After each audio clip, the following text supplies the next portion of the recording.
It brings me no good joy to say this, but I told you so. I told y'all literally yesterday. I told y'all, as a matter of fact, take a look right here.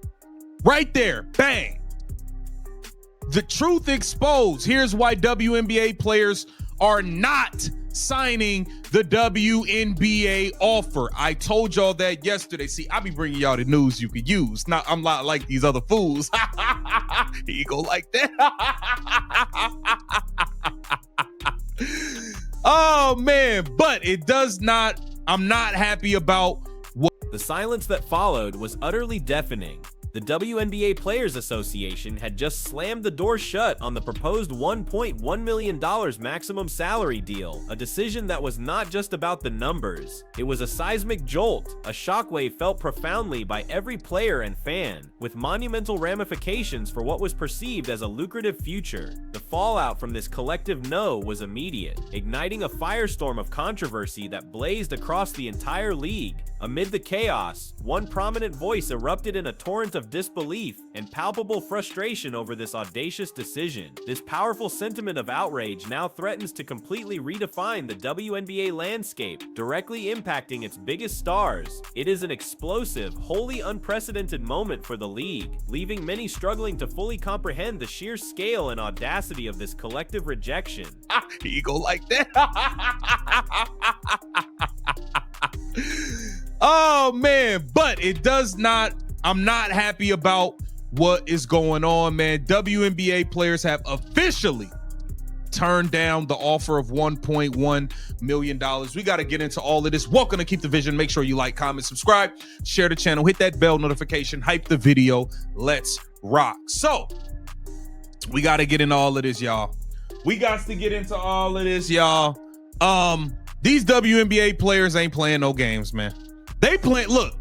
This is the definition of playing hardball, and I think it's time for. This outcome was by no means a surprise. In fact, a chorus of experts had sounded the alarm days prior, accurately predicting a complete deadlock. That prescient forecast has now become a stark reality, confirming that this so-called lucrative offer was never truly a viable option on the table. It has now become abundantly clear why the WNBA players have so roundly rejected what so many outsiders had perceived as a potential game changer. This is not just news, it is the definitive confirmation of a much deeper, more entrenched battle that is being waged. This strategic and collective rejection now leaves everyone reeling, a development that had been distinctly forewarned by the insiders who truly understand the players' collective mindset. A clear and undeniable divide now exists between the public's expectation and the players' reality. The path forward is now completely uncertain, and it is fraught with peril, setting an incredibly tense stage for all of the future actions that are to come. The league is desperately seeking a sense of stability, but the players have now drawn a firm and unwavering line in the sand, and in doing so, they are forcing a complete reevaluation of all of the existing strategies. The significant impact of this decision is now completely and utterly undeniable. All of this, y'all. These WNBA players ain't playing no games, man. They play. Look, this is the definition of playing hardball, and I think it's time for the WNBA to put their foot down and move on. This was Alexa Philippou.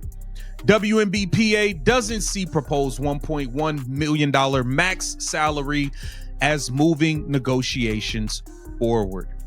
This is craziness, man. I told you at the end of the day, I told y'all it wasn't even about, they wasn't going to accept the bread because it's not even truly just about the bread. I told y'all that it's about the prioritization. They want to be able to go play in these other leagues and not be required to be back. This is no longer a mere negotiation. This is a game of hardball, one that is pushing the league to its absolute breaking point. The Players Association has signaled its complete and utter readiness for a full-blown confrontation, and it is steadfastly refusing to budge on its demand for a $1.1 million maximum salary. This particular move now transcends the mere financials of the deal. It is a strategic and calculated power play, one that is pushing the WNBA's patience to its absolute limits, and is now forcing forcing the consideration of a series of drastic and potentially irreversible measures. The prevailing sentiment now suggests that it is time to draw a definitive line in the sand, and to potentially move forward without the dissenting players. This is no longer just about a simple deal, it is now about control. The WNBA may now be forced to dictate the terms rather than to negotiate them, a move that would only serve to escalate the already existing tension in an exponential manner. This single act now indicates a potentially irreparable rift, one that is now threatening not only the upcoming season but the very core of professional women's basketball, with a series of profound and far-reaching implications. This is now a situation that is impacting the very foundation of the league, and it is one that is demanding our immediate and undivided attention. They're gonna accept the bread because it's not even truly just about the bread.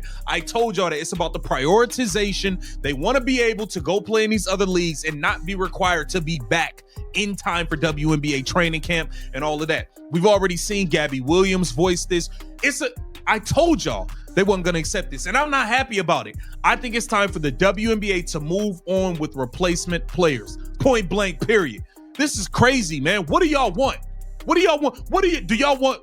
Are y'all looking for $2.5 million as a max with $1 million as a minimum? Like, what is it that you're asking for?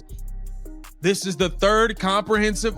The real fundamental sticking point here is not in fact the money, it is the issue of player prioritization. The players are now demanding complete and total freedom to pursue lucrative global opportunities, and they want to do so completely unencumbered by the WNBA's restrictive training camp timelines. This is not just a casual request, it is a fundamental and seismic shift in their pursuit of professional autonomy, and it is all about maximizing their year-round earning potential without any kind of a penalty. They are craving complete and total career control, and they want to be able to make decisions that are aligned with their own personal, financial, and professional growth. This latest offer from the league has completely failed to address that core issue, and in doing so, it has left a gaping chasm between what was offered and what is so truly and deeply desired. This now creates an almost intractable challenge for the league. The issue goes far beyond a simple pay raise. It is now touching on the fundamental issues of player freedom and of economic opportunity, and all of this is now serving to complicate the league's future path and its very ability to both attract and to retain all of its top-tier talent. The stakes are now incredibly high for all of the parties that are involved in this protracted and increasingly complex negotiation for the very future of the league. For $2.5 million as a max with $1 million as a minimum, like, what is it that you're asking for? This is the third comprehensive offer that WNBA has sent. Look, time is of the essence. It's November 20th. That damn extension is running out. It's running out. The strike, the lockout is on the way. At this point, the owners are just going to lock these players out and move on with replacement players. And I think at this point, that is what they should do. Let's get into this here. It said initially, the reaction on social media was that this was exactly what the players were. Gabby Williams had previously and very publicly articulated the players' demands for a much greater degree of autonomy. Her firm and unwavering stance had clearly indicated that any offer that failed to address the issue of prioritization would be met with staunch and unified opposition. The subsequent rejection of the $1.1 million deal has only served to solidify this position, and it has signaled a united front that is completely and utterly unwilling to compromise. This collective refusal has now brought the WNBA to a very dangerous precipice, and it is now forcing the very real consideration of the use of replacement players, a drastic and unprecedented measure that would completely and irrevocably alter the entire landscape of the league. The players' unwavering resolve has now effectively backed the league into a corner, and it is now making a future that is populated with new and unfamiliar faces, an increasingly likely scenario. This now sets the stage for an unprecedented and seismic shift in the dynamics of professional women's basketball, a shift that will undoubtedly have a profound impact on the league's rosters and on its future direction. And all of this is now forcing a very rapid and very strategic reevaluation of the league's core identity and of its future competitive landscape. There are now a series of very significant challenges that lie ahead for the league's roster and for its overall talent pool, and all of this is now creating a great deal of substantial and very real uncertainty. At this point, that is what they should do. Let's get into this here. It said initially the reaction on social media was that this was exactly what the players were looking for with a ratified CBA, and fans were convinced this meant that a new deal would be struck soon and there would certainly be a WNBA season in 2026. Now, I felt like this was a good offer. I feel like this was a fair offer, and I was hoping that the players would sign it because at the end of the day, I don't dislike Kathy Engelbert in the WNBA enough to the point where I don't want to care to see Caitlin Clark to play. I care more about... So, what do the players truly want? Even with a proposed $1.1 million maximum salary and a $222,000 minimum, their aspirations clearly extend far beyond these already significant figures. Are they now aiming for a truly staggering $2.5 million maximum to be offered alongside a very robust $1 million minimum? And in doing so, are they pushing the boundaries of what is possible even further? The WNBA has now made a total of 3 very comprehensive offers, and yet each and every one of them has been met with a firm and unwavering rejection. This escalating and seemingly endless cycle of offer and rejection is now creating a great deal of uncertainty, and it is leaving the league to wonder where exactly the goalposts for a deal now lie. This pervasive sense of ambiguity is only serving to intensify the already existing frustration, and it is making any kind of a resolution seem incredibly distant, a fact that is now serving to complicate the already urgent timeline. The league is now scrambling to try to understand the players' true financial expectations in the hopes of achieving some kind of a breakthrough, and all of this is only serving to add even more layers of complexity to this already incredibly tense standoff. The time is now rapidly dwindling for any kind of a solution, and this is only serving to increase the immense pressure that is on both sides to find some kind of a common ground before this entire situation spirals completely and irrevocably out of their control. I don't dislike Kathy Engelbert in the WNBA enough to the point where I don't want to care to see Caitlin Clark to play. I care more about seeing Caitlin Clark play. I enjoy watching her play more than I'm disgusted by the WNBA, than I'm disgusted by Kathy Engelbert. So I'm hoping that a deal gets done. I'm not one of those people that want a lockout. I just can read between the lines, and I knew the players were not going to accept it. Think about all of this stuff, man. This is everybody involved is a conflict of interest. All these people on the board either have interest in stake and unrivaled, and they're getting money over there, or they're in project. Time is now officially running out. The November 20th deadline has come and it has gone. The clock continues to tick on this absolutely critical extension, and it is now pushing the league perilously close to either a lockout or a strike. A complete and total halt to the upcoming WNBA season is now a very real and tangible threat, and it is now forcing the owners to have to consider a series of very drastic actions. The prevailing sentiment now suggests that the league should just lock out the current players and then simply proceed with a roster of replacement talent. This kind of a hardline stance represents a significant shift away from a process of negotiation and toward one of an ultimatum. It is a move that clearly reflects the owner's own sense of exasperation, as their patience has now been worn incredibly thin. The league is now preparing to simply rebuild with a fresh batch of new blood, rather than to have to concede to what they are now viewing as a series of completely unreasonable demands. This, of course, is only serving to escalate the already existing conflict, and it is now signaling a period of immense upheaval, one that could very well transform the entire WNBA ecosystem. All of this will undoubtedly have a profound impact on the players, on the fans, and on the league's overall commercial viability for the foreseeable future. And all of this is now creating an immense amount of uncertainty about the league's very future and its overall appeal. Everybody involved is a conflict of interest. All these people on the board either have interest in stake and unrivaled, and they're getting money over there, or they're in Project B. It's a complete conflict of interest all the way around. It's a complete conflict of interest all the way around. They can't say it's about the money. The most money Unrivaled can offer you is $250,000. That is the minimum in the WNBA with this offer. That is near the minimum in the WNBA with this offer. So it can't just be about the bread, which is what I've been saying. Here it says, ESPN Insider provides new information on WNBA CBA negotiations.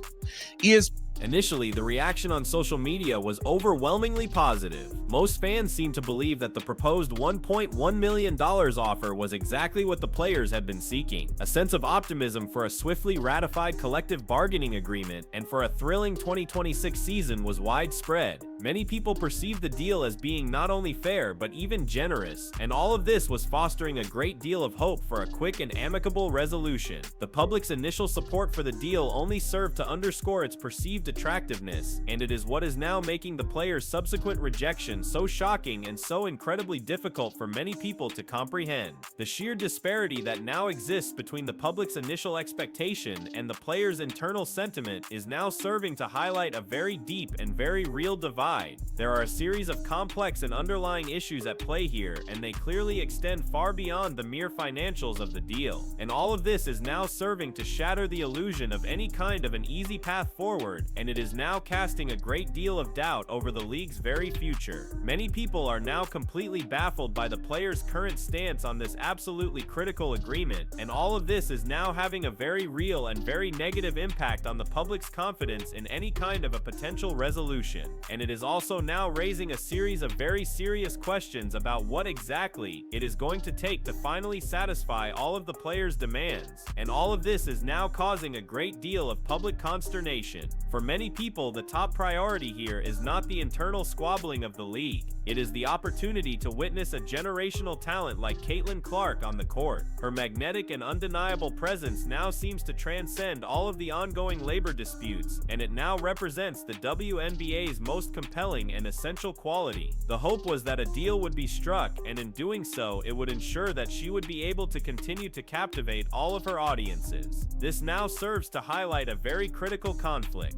There are a series of very real frustrations with the league that now exist, but the public's passion for the game and for its rising stars often seems to outweigh all of the administrative grievances. The potential loss of being able to see Clark play due to either a lockout or a strike is now a very unsettling prospect for all of the fans, and this now serves to underscore the immense and ever-growing pressure that is on both sides of this negotiation to find some kind of a resolution, and in doing so to safeguard the league's most valuable assets. And all of this is in the hopes of preserving the pure and simple joy of the sport, and of crucially protecting its star power for its future growth. The very future of the league now truly hinges on this very delicate and very precarious balance. And just beneath all of these high-stakes negotiations now lies a very troubling and very complex web of potential conflicts of interest. Many of the individuals who are currently on the league's board and in the players' own leadership are now reportedly having stakes in a number of the competing ventures, such as Unrivaled or Project B. This now creates a very pervasive and very real conflict, where all of the CBA's decisions could now have a very direct and a very real impact on all of the alternative league's own profitability. The argument, if it were purely about the money, would be a simple one, but the Unrivaled league's own $250,000 maximum offer now pales in comparison to the WNBA's own proposed $220,000 minimum, let alone its own $1.1 million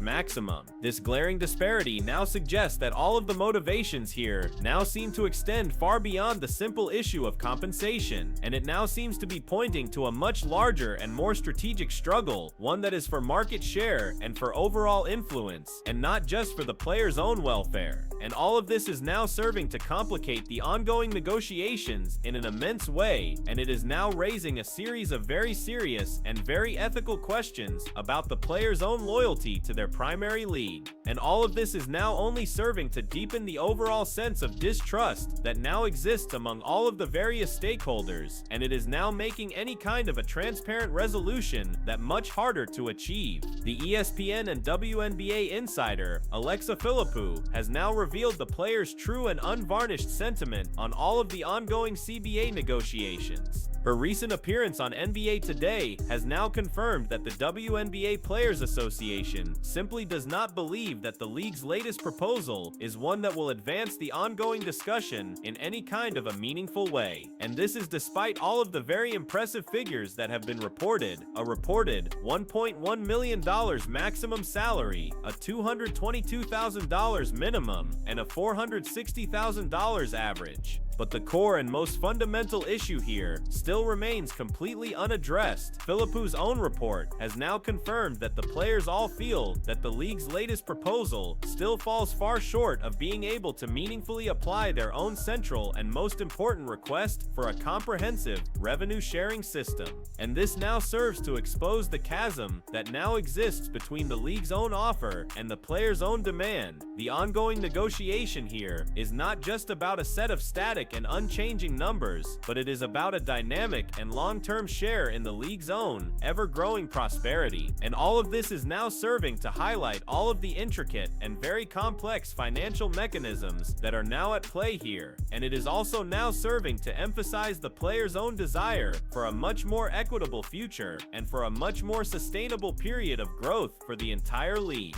The players have all continued to maintain a very consistent and a very unified message that all of the salaries in the league must now evolve in a way that is proportional to the league's own business growth. And this is not just a simple wish on their part, it is a core and a fundamental demand, and it is one that will ensure that all of the compensation that is being offered to the players will now be able to scale in a way that is directly in line with the WNBA's own ever-growing success. The league's current proposal, despite all of its very real and very significant financial improvements, has now reportedly failed to be able to integrate any kind of a revenue-sharing system, at least not to the extent that the players have been demanding. And this single fundamental disagreement is now a very significant and a very real hurdle, as the players are now all envisioning a future where their own earnings will now be intrinsically and inextricably tied to all of the league's own burgeoning revenue streams. And in doing so, they are all hoping to create a much more equitable and a much more sustainable partnership. And without this single crucial component, they are all now perceiving the league's own offer as being just a temporary and a short-term fix, and not as a sustainable and a long-term solution, one that will be able to align all of their own economic interests with the league's own ever-growing commercial viability. And all of this is now leaving the door wide open for even more contention, even with the proposed $1.1 million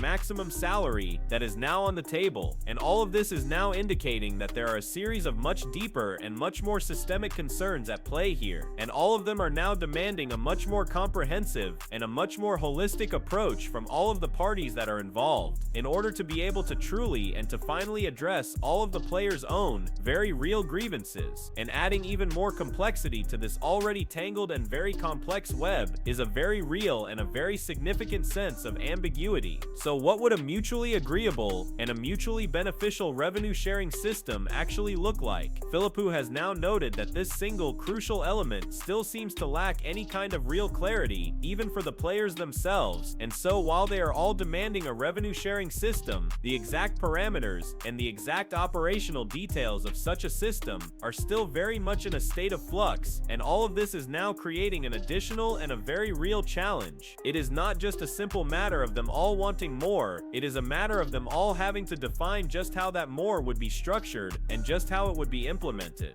And this very real and very significant lack of any kind of a clear and an actionable proposal from the players themselves is now only serving to further complicate all of the WNBA's own efforts to be able to craft any kind of an acceptable offer. And all of this is now transforming the ongoing negotiation into a constantly moving and a constantly shifting target. The WNBA has now shown a very significant and a very real willingness to be able to compromise, and it has now escalated all of its own offers in order to be able to bridge the very real divide that now exists between the two sides. It has now proposed an $800,000 maximum, then a $1 million maximum, and then finally a $1.1 million maximum, and each and every one of those steps was a very real and a very significant concession on the part of the league. However, the players' own very consistent and very unified rejection of each and every one of those offers is now suggesting a very real and a very significant sense of inflexibility on their part. And many of the people who are in the league are now beginning to wonder if any amount of money will ever be enough to be able to satisfy all of their demands. The sense of frustration that is now being felt on both sides of this negotiation is now a very real and a very palpable one. And if even a $1.1 million maximum salary is not sufficient, then what magical and as yet unnamed number will finally be able to satisfy all of them? and this endless and seemingly unending cycle of rejection. And all of this despite all of the very real and very significant concessions that have been made by the league is now creating a very real and a very significant sense of deadlock. And all of this is now only serving to push all of the parties that are involved even further apart, and it is now making any kind of a swift and an amicable resolution seem incredibly and increasingly improbable. And the deadline for a deal is now looming ever larger, and it is now threatening to derail not only the upcoming season but the very future of the league itself. And all of this is now only serving to intensify the already urgent need for some kind of a breakthrough in order to be able to avoid any further and any more significant damage to the league's own image and to its own ever fragile sense of stability. And with the time for a deal now being so critical, and with the drawing board for a deal now being so completely and so utterly exhausted, a very radical and a very bold suggestion is now beginning to gain some very real and very significant traction, and that is that the WNBA should now just simply pivot, and that it should now just simply move forward, but without all of its own dissenting veteran players. And this is a move that would now advocate for the league to be able to embrace all of its own very deep and very significant pool of young and of up-and-coming talent, and for it to be able to leverage all of its own very significant rookie contracts and all of its own very significant 2026 draft picks. And just imagine for a single moment a league that would now be built around all of the undeniable and all of the very significant star power of all of the likes of Caitlin Clark, of Angel Reese, of Cameron Brink, and of Nika Moole. And this very bold and this very radical strategy would now serve to supplement all of the league's own very significant rising stars with a whole host of all of the international and all of the previously overlooked domestic talents. And in doing so, it would now be able to create a very fresh and a very dynamic new roster. And the idea here is to be able to circumvent the current and the very real impasse by being able to build a whole new and a whole fresh foundation, and in doing so, to be able to focus on the future and not to be held captive to the current and the very real stalemate. And this very radical and this very bold vision now imagines a WNBA season that would now be filled with a whole host of all of the fresh and all of the new faces, and in doing so, it would now be able to potentially reshape the league's own very real identity, and it would now be able to prioritize all of its own very real youth and all of its own very real dynamism, and in doing so, to be able to achieve a very real and a very significant sense of long-term growth and of long-term appeal to a whole new and a whole fresh generation of all of the fans. And the argument for this very dramatic and this very radical shift is now one that is centered, unequivocally, and without any kind of a single doubt, on all of the league's own very young and very up-and-coming stars. And the harsh and the very real truth here is that many of the league's own very old and very established players, while they may be very respected, are simply not the primary and the most significant draw for all of the ticket sales or for all of the viewership anymore. And the undeniable and the very real magnetism of all of the talents, like all of the likes of Caitlin Clark, is now what is driving all of the renewed and all of the very significant interest and all of the unprecedented and all of the very significant WNBA engagement. And therefore, the league is now being urged to be able to invest in and to be able to build around all of its own very burgeoning and all of its own very significant icons, and all of those who are on all of the rookie contracts, and all of the very exciting and all of the very significant 202Cs draft prospects. And all of the names, like all of the likes of Lauren Betts, of AZ Fudd, of Olivia Miles, and of Flaujae Johnson, would now all become all of the new and all of the very foundational pillars of the league. And the focus of the league would now need to be on being able to captivate all of the next and all of the very significant generation by being able to showcase all of the very exciting and all of the very up-and-coming athletes, and not all of the very old and all of the very established veterans who are now lacking in all of the commercial appeal or in all of the fan loyalty. and this is a very strategic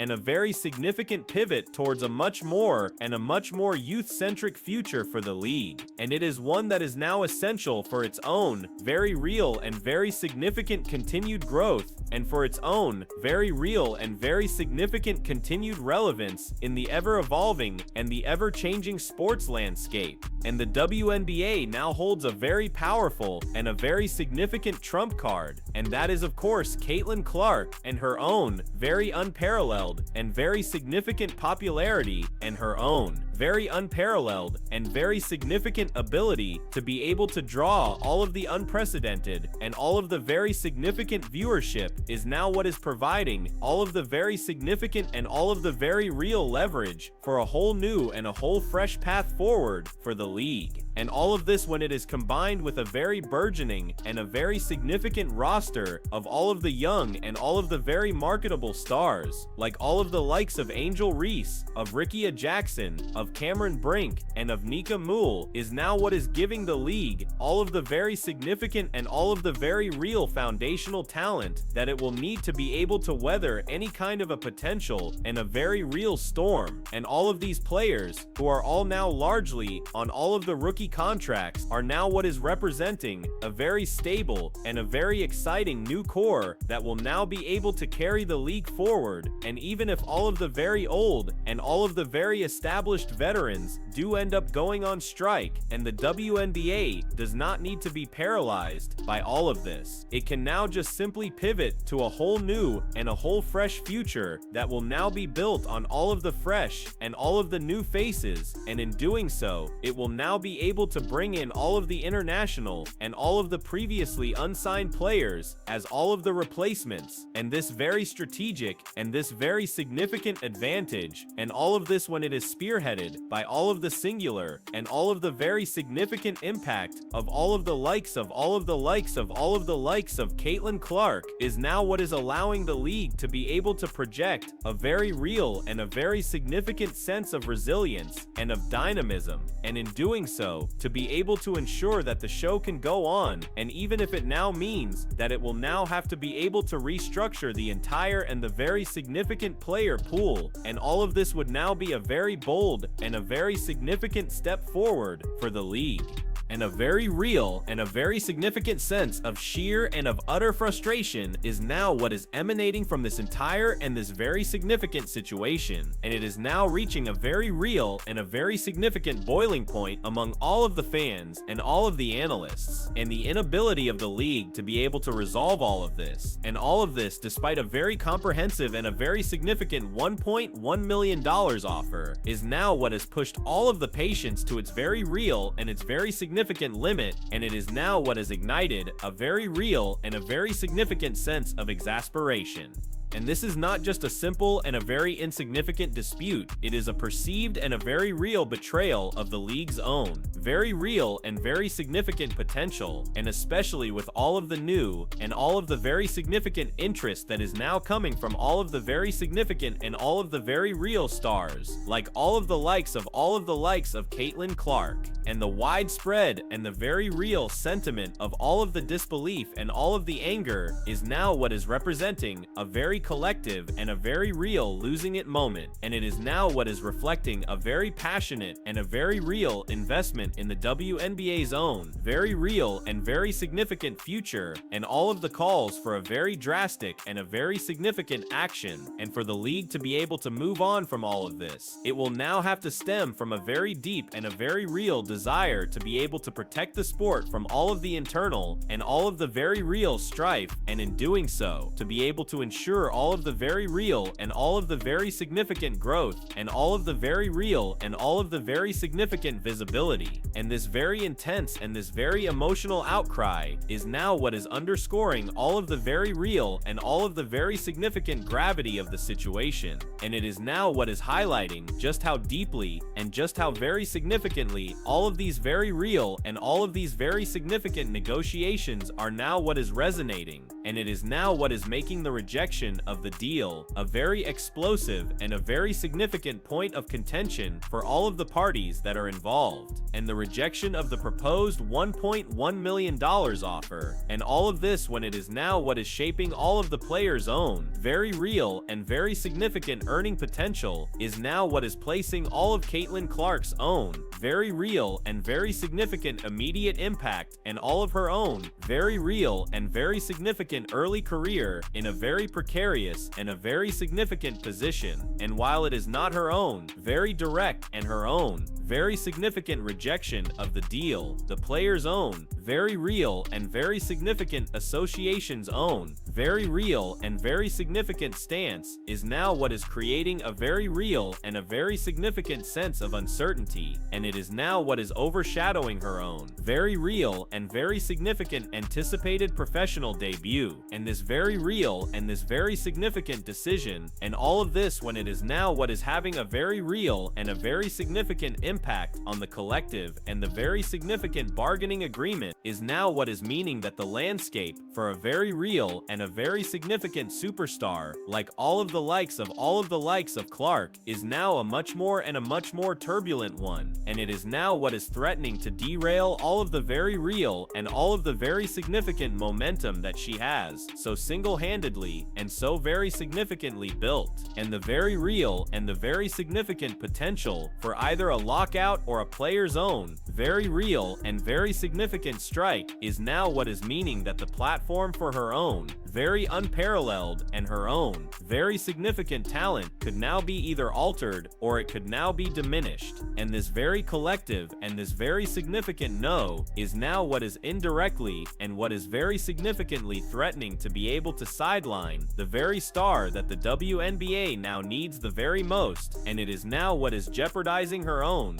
very real and her own very significant ability to be able to fully and to be able to very significantly capitalize on all of her own very burgeoning and her own very significant stardom, and all of this within a very stable and a very thriving league structure. And all of this is now a very critical and a very significant blow to the league's own very most and its own very significant valuable asset, and to its own very real and its own very significant future commercial success. And ultimately, this very ongoing and this very significant saga is now more than just a simple and a very insignificant contract dispute. It is a very defining and a very significant moment for the WNBA's own very real and very significant future, and it is a very real and a very significant crucible that will now be what is determining its own very real and its own very significant trajectory. And the rejection of the proposed $1.1 million offer, and the very real and the very significant specter of a lockout, and the very real and the very significant debate over the very real and the very significant prioritizing of all of the very young and all of the very up-and-coming stars like all of the likes of